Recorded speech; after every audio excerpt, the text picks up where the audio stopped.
So one thing that anthropologists have noticed is that really every group and every tribe has its own native language. Even if you speak the same main language as somebody else, you're going to have your own custom jargon and things that you say that are different than everybody else. It's quite likely you've already experienced that with server or network or storage, terms and jargon and words and acronyms that just don't make sense unless you've had a chance to work in that particular field.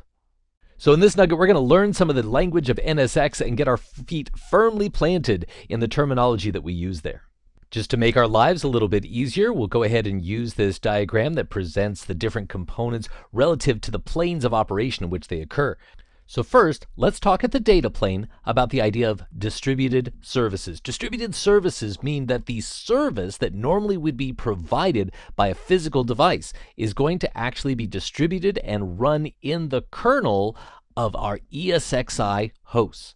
So ESXi, for example, has virtual distributed switches. Those virtual distributed switches can then be made available to function like a common switch across multiple ESXi hosts where it's actually connected to each other, and that's going to be what's known as a logical switch. And again, that switch is not a VM, it's not a physical device, it is a service being provided by ESXi. Likewise, we can actually have a distributed logical router.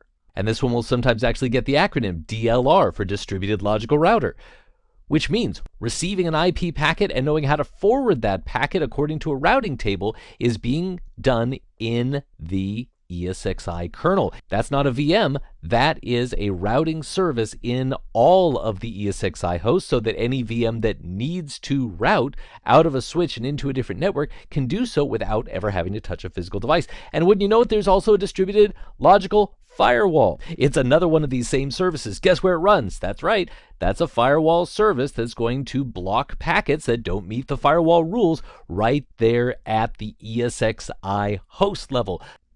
Now here at the data plane, we've got these great distributed services running in the ESXi hypervisor, but then we also have NSX edge services. And edge services are actually talking about a VM.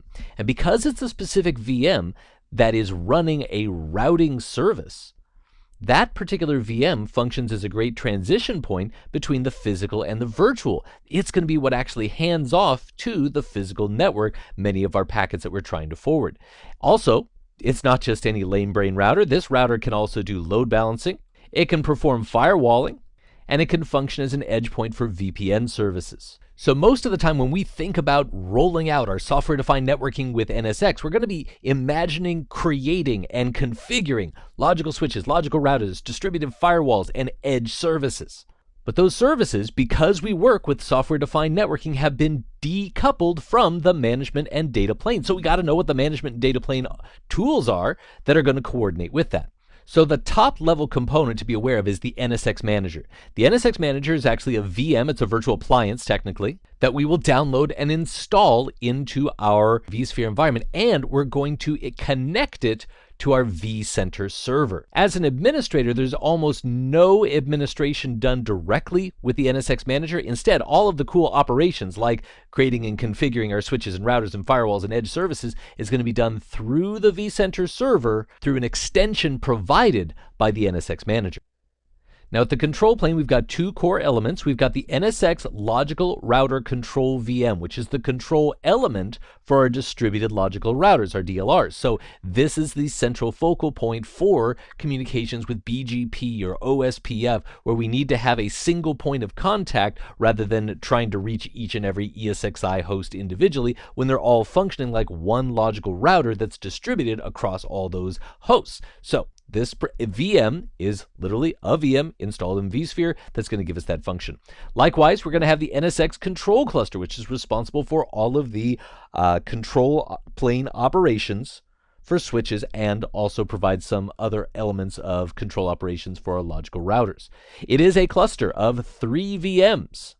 It's not 1, it's not 2, it's not 4 or 12, it's 3 VMs installed into a cluster on vSphere. Now there's a couple of agents mentioned over here, and I want to talk about what those do as well. The User World Agent, or NetCPA, is actually installed on the ESXi host. And that agent is designed to be able to communicate with the message bus agent in order to be able to receive instructions from the NSX Manager. So for example, if we log in to the vCenter server, and in that server we configure a new policy for a distributed router, that policy change is actually occurring in the NSX Manager. The message bus agent will then establish an SSL connection to the NetCPA user world agent, which is running on that ESXi host, which will then reconfigure the settings on the DLR that is running in that kernel. Finally, there's one last element that I wanted to mention, and that's called NSX Service Composer. The NSX Service Composer is all about being able to more efficiently push out our security and networking services into our infrastructure. And it does so in a large part by the idea of creating groups, which then allow us to push policies to the group of VMs based upon a common property that they have, rather than having to push out individual instructions to each individual VM. You got to know the slang if you want to be one of the cool kids. I hope this has been informative for you, and I'd like to thank you for viewing.